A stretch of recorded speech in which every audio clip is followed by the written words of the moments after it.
There's two major flaws I find in just about every single mini tripod that I have tried. And one is that a lot of them break, and the other ones, the ones that don't break, they become loose over time and they won't hold their position. And there's a number of different tripods out there that I have tried, and one of those two things essentially has eliminated all of them from my workflow. Now, this tripod basically eliminates both of those things, one by being a completely all metal build, and two by having the ability to actually tension how tight or how much resistance there is in the legs with a little Allen key on the side of it. From the start, I have had no problems with this, and anytime I feel like I want a little bit more tension in those legs, I just give them a little tweak. Because of that, this is my absolute #1 recommendation as far as mini tripods go, particularly for the M50 owners out there and the M50 Mark II owners out there. And one of the other things I really love about this tripod is it comes with an Arca Swiss plate that you can mount on the bottom of your camera and then of course mount on the tripod.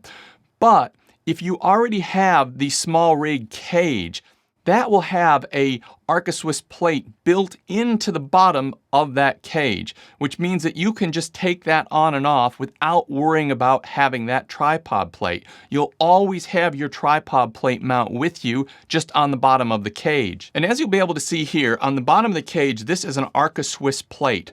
That means that any tripod that has an Arca Swiss mount plate or takes an Arca Swiss plate, you just set it on top, crank down the knob, and now we have attached the camera to the tripod without worrying about a plate. The other thing I like about this setup is when you're using the small rig cage, you've got that Arca Swiss plate built into the bottom of the camera, but you still have access to your battery door and your SD card slot, where in most cases, if you are using an Arca Swiss plate on the bottom of the camera, you are going to block that door, which means that every time you want to change your battery or change your SD card, you have to take the plate off and put it back on. So I think this is really a great combination. Now, as I said, the tripod is an all metal tripod. The legs can be adjusted to a number of different angles. So I can put it down at a really low angle if you want it to be really, really stable, or you can just tweak the legs up a bit and have it more sort of upright, a bit off the table or off the thing. The ball head is super smooth to use, and it also has the ability to actually go into portrait mode. Now you have to be a little bit careful because you can see there it was starting to fall that way a little bit. You really got to get the legs right to get yourself in that right portrait position. So there it is in portrait mode. Now most of the time I just use it upright like this. And if I'm doing like a time lapse or something where I want it to be really stable and I don't want it moving at all, I just put it in this really low position.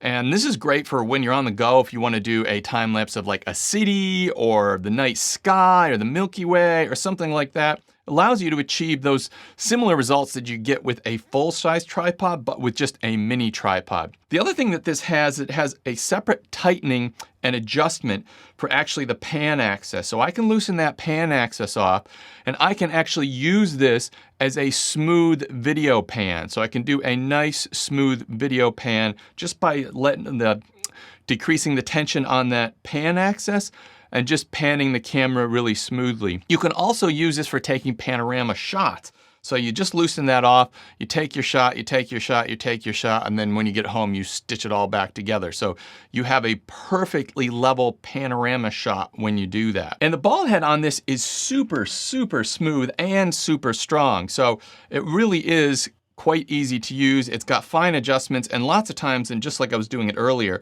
I was just putting a little bit of tension on that. I can sort of move it around, find the position I want. Okay, there, I've got the Milky Way in frame. I'm happy with that. And then I just do that little bit of extra tension, and now it's not going anywhere. Now, what I find is with this ball head, it is not only super strong, but when I crank it right down like this, it doesn't actually damage the ball head itself. With a lot of cheaper tripods, what you're going to find is if you crank that down, it's going to leave a little burr or a mark, and then every time you're sort of moving it around, you're going to feel that sort of clicking and sort of dragging, and over time, it really becomes virtually unusable. But with this one, you can crank it down as hard as you like. It's not going to damage the ball head, and it's not going to go anywhere. And probably most importantly, along with all these features, is the fact that it is very, very inexpensive. This thing is like under $50 or something like that. For me, if I'm going out and I know that I would like to have a tripod with me, but I don't want to bring my full-size tripod, this is the tripod I bring, and honestly, it's built like a tank and it works so, so well. And if you're interested in my #1 recommendation for a full-size tripod for the Canon M50 or Canon M50 Mark II, I've just thrown that video on screen now. And honestly, this is an unbelievable tripod at under $100. You absolutely cannot go wrong with this tripod.